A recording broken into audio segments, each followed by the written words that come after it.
सर्दियों का मौसम चल रहा था। एक दिन बहुत ही ज्यादा ठंड पड़ जाती है।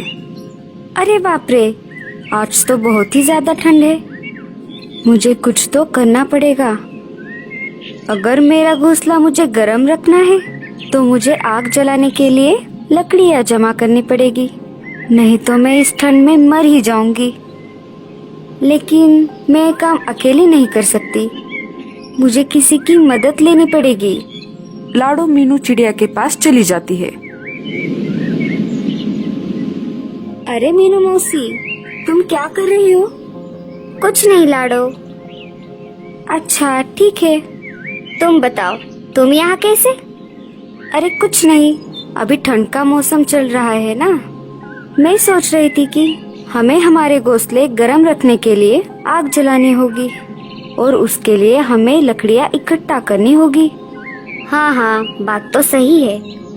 आज घूंगा मौसी मुझसे मिलने आई थी। वो कह रही थी कि ठंड के साथ बर्फबारी भी होने वाली है। मेरे तो ठंड की वजह से अभी से हाथ पैर कांप रहे हैं। तो बताओ कब जाना है लकड़ियाँ लेने को?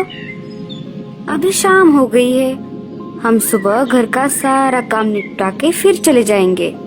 हाँ हाँ, कल सुबह जाएंगे। अगले दिन सुबह मीनू और लाडो लकड़ियाँ जमा करने के लिए निकल पड़ती है। उड़ते उड़ते उन्हें रास्ते में कालू कौवा धूप सेकते हुए उन्हें दिखाई देता है। मीनू लाडो चिड़िया से कहती है, देख लाडो, ये आलसी कौवा कैसे मजे में धूप सेक रहा है। जाने दो ना मौसी, हमें क्या करना है? हमें बहुत काम है, हमें चलना चाहिए। नहीं लाडो, ये आलसी कौवा ऐसे मजे में सुबह सुबह धूप सेक रहा है, ये मुझसे नहीं देखा जा रहा। तुम देखो मैं इसे कैसे काम पे लगाती हूँ। लाडो और मीनू कौवे के पास रुक जाते हैं। मीनू मौसी, रहने दो ना, क्यों बेचारे को परेशान कर रही हो? बेचारा? और ये एक नंबर का आलसी और कामचोर है। इतना बोलकर मीनू कालू कौवे के पास चली जाती है। अरे कालू कौवे, तुझे कुछ शर्म वरम है कि नहीं? ऐसे दिन भर बिना काम किए कैसे बैठ सकते हो तुम? तुम्हारे हाथ पाँव दर्द नहीं करते? कालू कौवा मीनू मौसी की बात को सुनकर अनसुना कर देता है। अरे तू चुप क्यों है? कुछ तो बोल। क्या आलस की वजह से तुझे सुनाई भी नहीं दे रहा? क्या मीनू मौसी, मैं तो यहाँ शांति से बैठा हूँ। क्या आपको मेरी वजह से कोई तकलीफ हो रही है? अगर आप चाहे तो मैं यहाँ से उठकर कहीं दूर चला जाता हूँ। अरे आलसी कौवे, मुझे मालूम है तू कितना कामचोर है, और वैसे भी तुझे कुछ और आता भी नहीं, और दिन भर बस आराम से सोता रहता है तू। नहीं नहीं मीनू मौसी, मैं कामचोर नहीं हूँ, मैं कुछ भी काम कर सकता हूँ। अच्छा ऐसी बात है, तो चल मेरे साथ। मैं और लाडो घोंसले गर्म रखने के लिए लकड़ियाँ जमा करने के लिए जंगल में जा रहे हैं। तू भी चल हमारे साथ। कालू एक भोला कौवा था। वो मीनू मौसी की बातों में आ गया और चल पड़ा उनके साथ। हाँ हाँ चलो, मैं तैयार हूँ। देख ले, तू अभी हाँ बोल रहा है, बीच में काम छोड़कर कहीं भाग तो नहीं जाएगा? अगर तूने ऐसा किया तो मैं तुझे हमारे ग्रुप से निकाल दूंगी।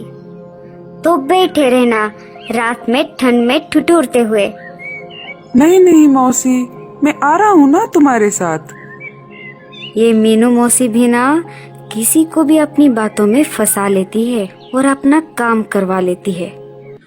लाडो, मीनू मौसी और कौवा तीनों जंगल की तरफ निकल पड़ते हैं। थोड़ी दूर जाते ही लाडो को जमीन पर कुछ लकड़ियाँ दिखाई देती है। चलो हम यहाँ से एक एक लकड़ी उठा लेते हैं। तीनों एक एक लकड़ी उठाकर लाडो चिड़िया की घोंसले की तरफ निकल पड़ते हैं। तीनों लाडो चिड़िया के घोंसले के पास आ जाते हैं। तभी मीनू चिड़िया लाडो से कहती है, लाडो, तुम्हारा घोंसला तो बहुत छोटा है। अगर हम यहाँ लकड़ियाँ इकट्ठा करेंगे तो घोंसले में रहने के लिए जगह नहीं रहेगी, और फिर हमें आग भी तो जलानी है। हम एक काम करेंगे, मेरा घोंसला बहुत बड़ा है, हमें लकड़ियाँ मेरे घोंसले में जमा करते हैं। रात में हम तीनों वहीं पर आग जलाएंगे और आराम से सो जाएंगे। आप सही कह रही हो मीना मौसी, हम वैसा ही करेंगे। कालू भैया चलिए, हम मीनू मौसी के घोंसले की तरफ चलते हैं। कालू लाडो की हाँ में हाँ मिलाकर पीछे पीछे चल पड़ता है। तीनों मिलकर लकड़ियाँ मौसी के घोंसले में रख देते हैं। चलो, हमें और भी लकड़ियाँ लानी पड़ेगी। ये लकड़ियाँ तो हमें आग जलाने में कम पड़ जाएंगी, हमें कुछ और लकड़ियों की जरूरत पड़ेगी। तभी मीनू चिड़िया पाँव में मोचाने का झूठा नाटक करती है। अरे बाप रे, ओई माँ, मर गई रे, शायद मेरे पैर में मोच आई है, मैं अब लकड़ियाँ नहीं उठा पाऊंगी। कोई बात नहीं मौसी, आप आराम कीजिए, मैं और कालू भैया जाकर लकड़ियाँ जमा कर देंगे। इतना बोलकर लाडू और कालू वहाँ से लकड़ियाँ लाने के लिए उड़ जाते हैं। दिन भर दोनों लकड़ियाँ जमा कर रहे थे। ऐसा करते करते मीनू मौसी के घर में लकड़ियों का ढेर लग जाता है। अरे वाह, इसे कहते हैं सुकून की जिंदगी। रात में तीनों मिलकर मौसी के घर आग जला लेते हैं और आराम से सो जाते हैं। जब सुबह हो जाती है, कालू कहता है कि कल तो बहुत अच्छी नींद आई मुझे, लेकिन अब मुझे बहुत ज्यादा भूख लग रही है।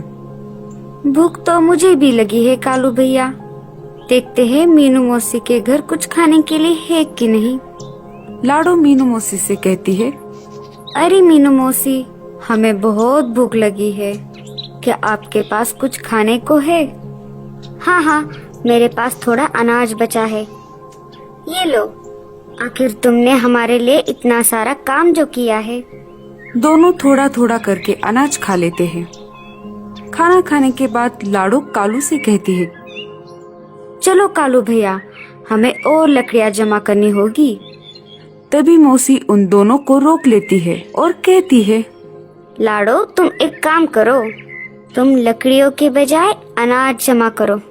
घर में सिर्फ थोड़ा ही अनाज बचा है, अगर मैं अकेली होती तो अनाज बच जाता, लेकिन अब हम 3 हैं, इसलिए हमें और अनाज चाहिए। आप सही कह रही हो मौसी, मैं और कालू भैया अभी निकलते हैं। दोनों अनाज लेने के लिए निकल पड़ते हैं। उधर लाडो और कालू मेहनत कर रहे थे और इधर मतलबी मीनू मौसी मजे से अपने घोंसले के बाहर धूप सेकते हुए बैठी थी।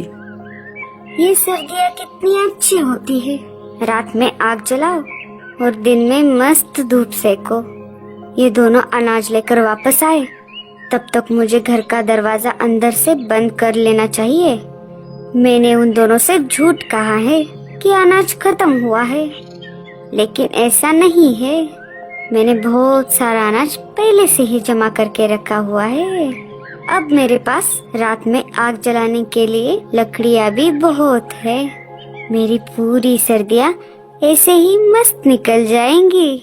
इधर लाडू और कालू अनाज ढूंढते ढूंढते बहुत दूर तक आ जाते हैं और उन्हें वापिस आते आते रात हो जाती है और इधर मीनू मौसी घर का दरवाजा बंद कर देती है। रात हो जाती है और दोनों मीनू मौसी के घर के बाहर आ जाते हैं। लाडो घर का दरवाजा खटखटाती है। मीनू मौसी, ओ मीनू मौसी, दरवाजा खोलिए, हम हैं। शायद मौसी सो गई है, मैं देखता हूँ। अरे मौसी, जल्द दरवाजा खोलिए, बाहर बहुत ठंड है। अगर तुम थोड़ी देर दरवाजा नहीं खोलोगी तो हम यहीं पर जम जाएंगे। मीनू मौसी को उन दोनों की आवाज सुनाई दे रही थी, लेकिन मतलबी मीनू मौसी ने दरवाजा नहीं खोला। वो चुपचाप अपने घोंसले में सोती रही। कालू भैया, शायद मीनू मौसी सो गई है, चलो हम मेरे घोंसले में चलते हैं। मेरे घोंसले में थोड़ी लकड़ियाँ पड़ी है, हम आज रात वही लकड़ियाँ जलाकर सो जाएंगे। हाँ हाँ, चलो चलो। थोड़ी देर बाद मीनू खिड़की से झांक कर देखती है। मुझे लगता है शायद वो दोनों चले गए होंगे। मैं अब अकेले ही आग जला देती हूँ। मीनू मौसी आग जला देती है। अरे बाप रे, आज तो बहुत ही ज्यादा ठंड है। मुझे और ज्यादा लकड़ियाँ जलानी पड़ेगी। मेरे पास तो बहुत ज्यादा लकड़ियाँ हैं। मीनू मौसी लकड़ियों के ढेर को खींचने लगती है। तभी लकड़ियों का ढेर खिसक कर आग में आ जाता है और वो लकड़ियाँ भी आग पकड़ लेती है। अरे ये क्या हो गया? कोई मुझे बचाओ। लाडो, कालू, कहाँ हो तुम दोनों? अरे कालू भैया, ये तो मौसी की आवाज लग रही है। मुझे लगता है वो मुसीबत में है। हमें जाकर देखना होगा। जैसे ही वो दोनों मौसी के घोंसले के बाहर आ जाते हैं तो देखते हैं कि घोंसले की चारों तरफ आग लगी होती है।